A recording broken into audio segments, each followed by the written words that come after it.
episode of the Thriving by Nature podcast. I'm Bethany Stone, and I'm really excited that you're here with me today.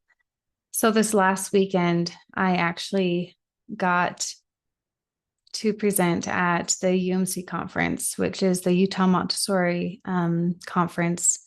And there's 27 different states represented, and it was beautiful. There's hundreds of educators from all over the world that came and to learn more. And I wanted to talk a little bit about one of the things that really impressed me while I was there. And this is something I don't think that we talk about a lot of. And since this is, a podcast about life skills, I want to talk about this because this impacted me and changed the way that I look at a lot of different things. So one of my really amazing friends gave this presentation, and she gave her presentation on ageism. I don't know if you understand what ageism is, but that's when we are just a little bit biased about ages and how that can start as young as 3 years old. We can start having these bias against ages, and it's something that we really are suffering from as a country and as a people. So I want to go back in time a little bit. Let's go back in time when we had multi-generational living and the benefits of that. The benefits of that were that, the grandparents would be able to teach not just their own children, but their grandchildren, and sometimes even great-grandchildren. And studies show that they were less depression, suicide,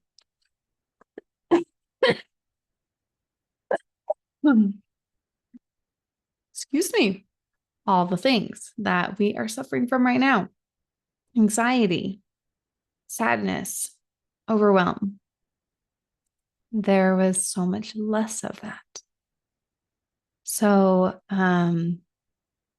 what ageism is that instead of embracing and having these people of wisdom come and talk to us and teach us their wisdom, we're isolating them in nursing homes, putting them in memory wards, and putting them in places that they're not thriving. And because they don't have us, it works both ways. They are suffering, and they're experiencing the same symptoms, sometimes even worse. So I really love the idea of incorporating the elderly into our lives so much more, because we need to do that. We need to incorporate and love them in a way that we haven't been.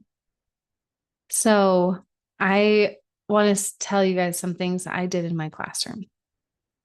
In my classroom, I always had, when I would need a guest, I would try to always find somebody a little bit more elderly to come in, because there was magic in the stories that they shared, and there was magic in the way that these kids responded to them. For example, every single year, whenever we were studying Europe, I would have my dad come in. My dad is from Switzerland.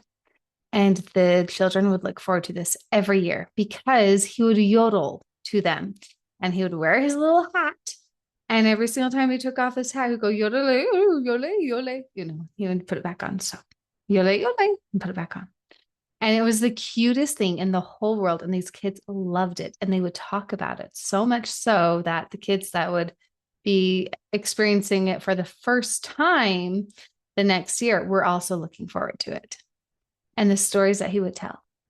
And it was beautiful to see this interaction. Now, my mom is a retired nurse, and she would bring in sometimes her an old nursing hat, and she would do little physicals on the kids, and they'd get this little about me paper, and she would just weigh them. She would weigh them, and she'd get the color of their eyes, and she'd take their blood pressure, and just little things that the kids just felt very special as they're learning about their body and how important it is to keep it healthy. Now, these were just very small examples. I want to talk about how this has affected my life. when I had to move back home after my divorce, my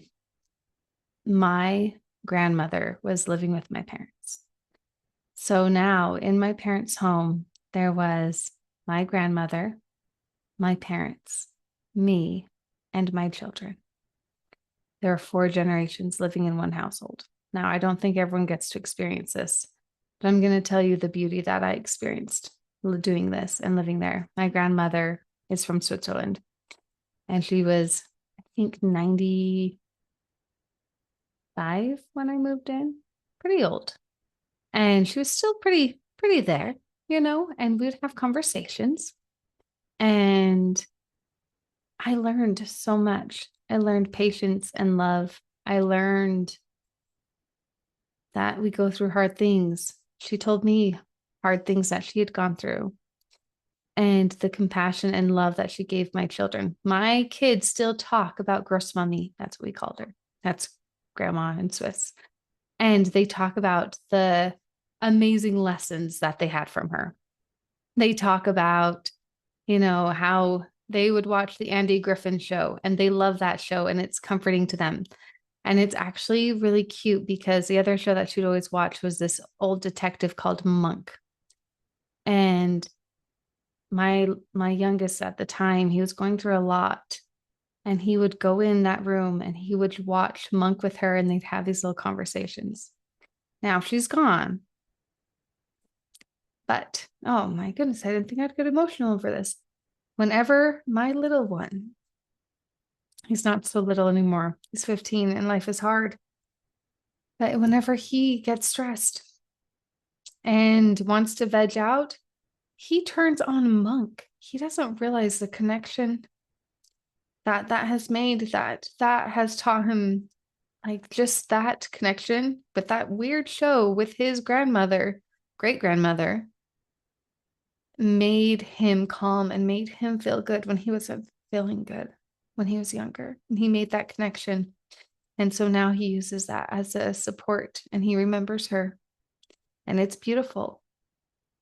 We do not lean on these elderly people as much as we should and learn from them and learn from their wisdom. There's so many studies that just support how it reduces anxiety for these young children. In Australia, they're doing they actually are the leaders in ageism and just supporting that. They have preschools that are combined with elderly. They have adolescents who adopt an elderly friend and they become best friends. It is beautiful. We need to love everyone, and that doesn't just mean everyone our age. That doesn't just mean everyone that is here right now. That means our elderly too, and how important they are, and the lessons that we can learn from them, and the wonderful spirit that they give into our lives. So, no, this is not a typical podcast, and maybe it's just more of me rambling on about how important this is, but I feel very passionate about this. I feel very passionate about love. I feel very passionate about acceptance and not isolation. I mean, how often do we just go and visit a nursing home? When I was younger, I feel very blessed in this. But my mom, she was a nurse, but she saw the importance of this and the importance of teaching us this when we were younger. And so when we were, I want to say about 8 years old, once a week, she would bring us over to the nursing home in town during their free play activity. And we would sit there and play games with these elderly all the time, every week. And I just loved them.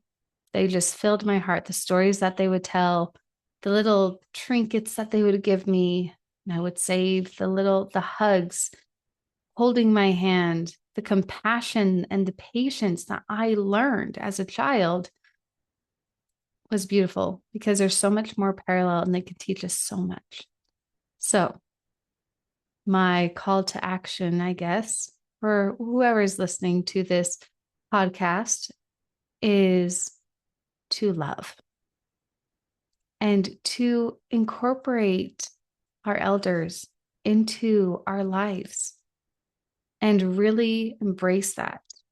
Look for the lessons that they're going to teach us. Look for the patience, the love, the acceptance, the grounding, the stories, and just love all of it, because you will become better and they will fill your cup in a way that you've never experienced.